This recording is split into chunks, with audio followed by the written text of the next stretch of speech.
you ever found yourself with a sales rut, a low pipeline, dried up leads? If yes, you're honest. It's just part of business. At some point, you're going to experience it. And in this video, I'm going to share with you 9 mostly free sales and marketing ideas that can quickly reactivate your sales pipeline.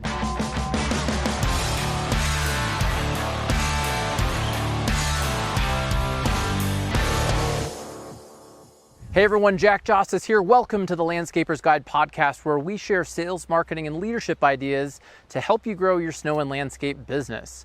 Now, right now, it's the middle of summer 2023.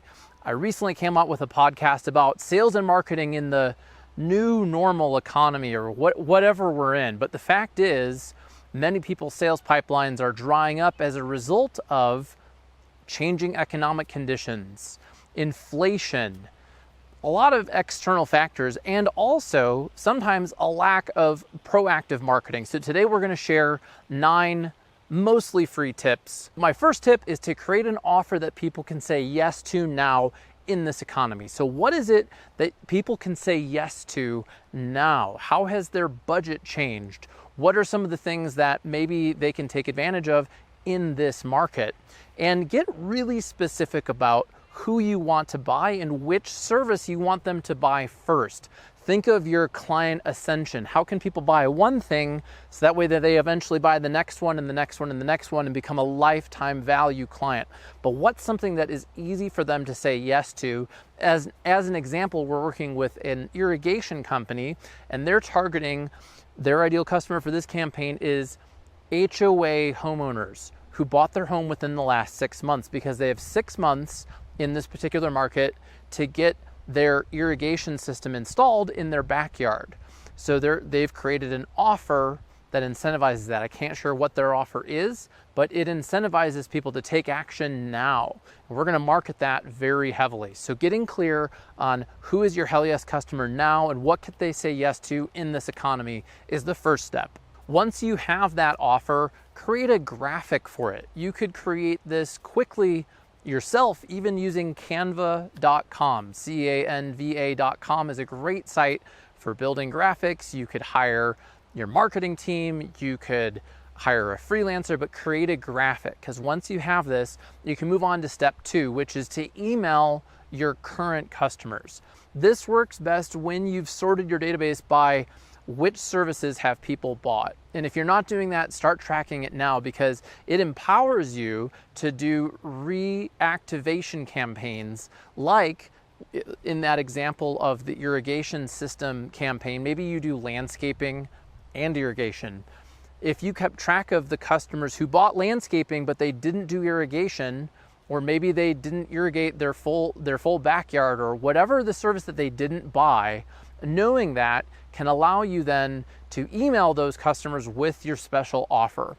So emailing your existing customers should always be the first place to focus, because if you're doing a good job and you have a good relationship with these people, you've built up that know, like, and trust, and it'll be way easier for them to say yes to whatever campaign you're offering now, and chances are they may have forgotten about it or they need a little nudge to move forward. The third tip is to text or call those customers about a week after you've sent your email. One of our core values at Ramblin Jackson is be human and pick up the damn phone, for a number of reasons. One, it keeps relationships intact when there are miscommunications in email or whatever's going on. And also, it often creates sales conversations and relationship building, and it gives you an opportunity to ask questions and see what do people need. So people will likely welcome a phone call from you, and it could be simply, hey, Mrs. Smith, wanted to make sure that you received my email that we're running X promotion on Y service, and ideally that campaign has an expiration. As a reminder, this special offer expires September 1st, so I'd love to chat with you about it. And then leave your phone number in the voicemail. Remember that most voicemail, if you get a voicemail, is transcribed and read. So leave a transcription-friendly voicemail where they can just read it and see, oh, okay, this was my landscaper calling me about this. I did get their email, and that could nudge them to reply. My fourth tactic is strategic partnerships. And a great way to think of who should you have a strategic partnership with is to fill out the Hell Yes customer worksheet. In summary, it gets clear on who are your Hell Yes customers, what services do they buy, what's their budget, where are they, and then also fill out the other part of who is your Hell No customer and what services do they need that you don't offer, because that actually creates an opportunity for you to create a strategic partnership with someone else who does that. So let's pretend that you do landscaping, but you don't do lawn care, or you don't do irrigation, or you don't do tree removal, or whatever that service is. You can then build relationships with people from your local chamber, from your state association. You can kind of be on the hunt when you're at those events of like, oh, I'm looking for a lawn care application specialist who could be a referral partner for my irrigation company, or whatever it is. And you can create strategic partnerships with them, and using your graphic and your offer, you could ask them, hey, would you mind sharing this with some of your customers? And each person who mentions you when they take advantage of this offer, I'm going to pay you $50 or $100 or $500. It kind of depends on what is the value of that customer that you're acquiring. But when you pay them a referral fee, a commission, it's going to incentivize them to share that offer with people. If you haven't already, download the Hell Yes customer worksheet at landscapersguide.com/hellyes and see our show notes where I'll put a quick link to that. All right, the fifth tactic is the clover leaf strategy. This is where if you envision a clover leaf around your current customer's home, you bring a print. You could go to FedEx or print it at home, print your offer out on a piece of paper, or hire a printer, make it look really nice. The key is having a print asset with your offer on it and handing it out to the next door neighbor on each side of your current customer and the ones across the street. This is the clover leaf strategy. These people are already seeing your branded work trucks, your branded t-shirts, your crews there. They've probably already asked your neighbor, hey, I noticed you're having some work done. How is it going? They've probably, hopefully heard good things. And this little nudge of bringing them the offer on a piece of paper, a postcard or a handout or a door hanger, whatever it is, can help nudge them to contact you. And if you have an easy offer, a first step, low-hanging fruit that people can take advantage of, they'll be likely to do so. The sixth tactic is to go door to door.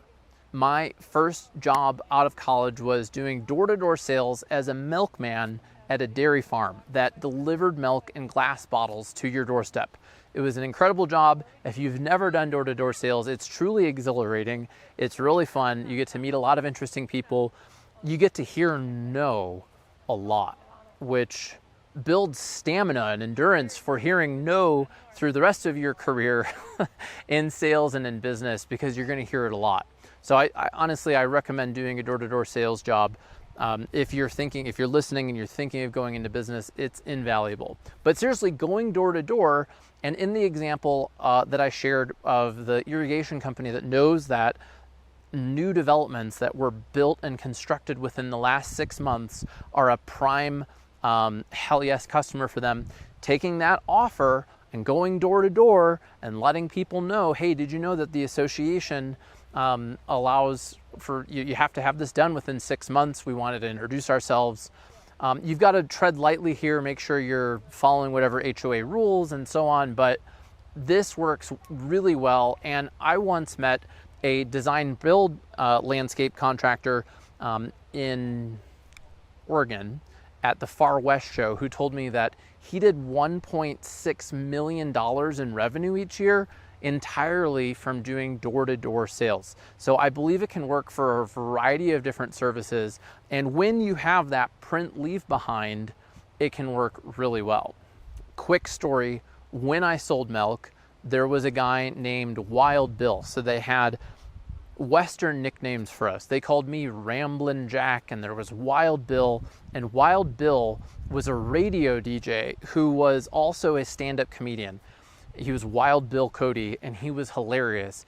And Bill brought a no soliciting sign. So when he would meet somebody who was grumpy, that was like, oh, get out of here, door-to-door salesman, he'd say, hey, you know what? It seems like you're not interested in milk. Would you like to buy a no soliciting sign? And people would crack up, and then he would end up selling to those people. So have fun with it, have a good time. Summer is really a great time to do door-to-door selling. My seventh tactic is what I call a call jam. So this is where you get a list of people and you get a group of people together, and at the same time in different rooms of your office, or you can coordinate it on Zoom remotely and just press mute and check in every half hour or whatever. But basically you're gonna have a call jam where you pick up the damn phone and you call people and you keep track of how many calls did you make, how many connections did you make, how many results did you get, and you compare notes along the way, and one of you will set the pace and other people will become competitive, and as a team you get the calls done. So it's fun. Maybe it's not something you're going to have people do every day and you let them know that, but when you're in a sales rut, this can be a great way to activate a lot of conversations that lead to initial visits, and then the rest of the pipeline starts to fall in place after that, especially when you have that current compelling offer. So who would you call? I would look through your database at lost leads. How many people did you go and meet with last year or this year so far that you talked with them? Maybe you even got as far as setting an appointment, or maybe the appointment got canceled or lost somehow, or maybe you sent them a proposal and they ghosted and they never heard from you. Give those people the benefit of the doubt and call them and say, hey, Mrs. Smith, it's Jack from Jack's Landscapes. We talked earlier this spring about installing a new irrigation system. I hadn't heard from you in a while. I just wanted to check in with you and see how you were doing, and have you solved that irrigation challenge you were having? A lot of times you'll hear things like, oh no, I didn't, I'm so sorry. We went out of town for 2 weeks and then we got COVID, and then we tried to get a home equity line of credit and that took 3 months. And I'm so glad you called because we are realizing that we need a sprinkler system or whatever it is. So get that in place, have the next step in mind, which should be to schedule an appointment with those people. My eighth tip is to stay physically strong. So in my book, Tree of Good Fortune, I'm pretty candid about, at one point I had over $130,000 of debt. And around that, and how I worked my way out of it by reading and learning sales and marketing and really making some big business changes. But a key thing that was also happening in my life when I had all of that debt was I was extremely stressed. And part of the reason was I wasn't exercising regularly. So when I was in high school, I had a spine injury where I lost my hearing. And luckily a chiropractor helped me with that. But throughout college, I didn't really exercise. I started drinking a lot for many reasons. One, just enjoying college, but also to mitigate pain. And when I wrote my first book, Get Found Online, I set a challenge to not drink until I finished the book. It ended up taking a year, and I enjoyed feeling like I'm getting sleep and all the other things that came with quitting drinking. But during that time, I started doing yoga about 4 times a week because that really helped with my back pain. And then eventually that got me to the point where I wanted more. Now I'm really into kettlebell training. I just finished a workout. I love doing kettlebell swings, Turkish get up. I keep it really simple. I also go rucking a couple times a week. Yeah, woo! Whatever it is, it's easy when you're in that place of low sales pipeline. Maybe you have debt. I was just talking with a client yesterday who's really stressed, and that stress can really manifest into a lot of other things and then make your business issues worse, and then that makes your personal issues worse, and then you start having relationship issues, and it's this vicious cycle. So the key is to keep working out whatever it is you like to do, even when you're in a sales rut. I think part of it, when I think about doing the kettlebell workouts, is simply just doing the reps, just showing up and doing it. And a lot of sales and business, I really think, is just showing up and doing it. Most of the things in this podcast, these 9 tips, are things that you just go do. They're behaviors. Go do the behaviors. The behaviors will produce the sales results. So let's get into our 9th tip next. My ninth and final, mostly free sales and marketing tactic is to share your offer in Facebook groups and next door for the neighborhoods that you're targeting. My town, I live in a small town, there's a very lively Facebook group where people are always asking for landscapers or different trades people of all kinds. So one, you can look and see, have people been asking for whatever service you offer, and could you comment? And could you take that cool graphic that you've designed and post it there with an offer and link to your website or to your business Facebook page? If you have a truly word of mouth business, like many of you say you do, your customers who are happy with the work you're doing are going to comment. They're going to say, I absolutely work with this company that did a great job. And people are going to see the reviews and the photos on your Facebook and social media, and they'll be very likely to contact you. But remember, you're going to need to do this from your personal Facebook account. So make sure you clean it up, remove things from it that you don't want potential customers to see. And all of this is going to work really well, but if people Google you or they look on your Facebook page and you have a negative review average, or your website has really old photos or hardly any photos at all of the things that your customers want, it could break the deal. And that's why having the Landscaper's Foundation of Digital Marketing, especially the foundational four, your branding and differentiation. Why are you different? Your website, your local SEO, and your online reviews. Those four things together, you're going to get a much better result from this. There are a lot of different things that you can do to fill your sales pipeline, to brand and market and advertise your snow and landscape company. And it can feel overwhelming. I shared just 9 ideas today, but there are hundreds more. There are a lot of websites I didn't even talk about. So where should you start? What should you do when you have a limited budget? We would love to help you figure out where to start in a simple 15-minute marketing brainstorm call. We'll get clear on who is your hell yes customer, what are you currently doing for marketing, what's working, what isn't working, and we'll be able to point you in the right direction. That could mean having a longer conversation with us about building a marketing plan, or it could be referring you to the right podcast episode or inviting you to an event. So have a call with us. Reach out at landscapersguide.com/brainstorm and you can schedule online directly with us. Right now, I'm out in Lyons, Colorado. I'm right next to the St. Vrain River.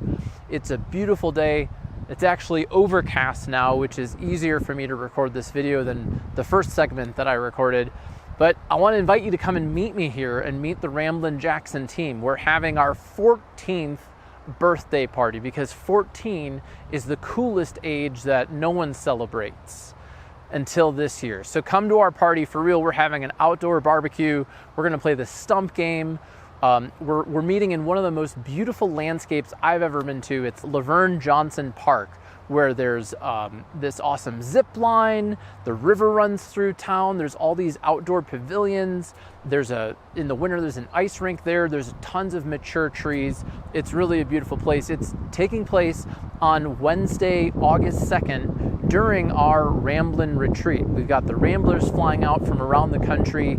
We're getting together, we're gonna go visit one of our clients' landscapes, and we're going to interview the homeowner with our client. How cool is that going to be? So we'd love to see you there. Check it out at landscapersguide.com/events. You can RSVP so we'll know how much food to order. Bring your team, bring your family, make a trip out of it. It's coming up soon though, so we hope to see you there. My name's Jack Jostes. See our show notes for all the different things that I mentioned today, and I look forward to seeing you next week on the Landscaper's Guide.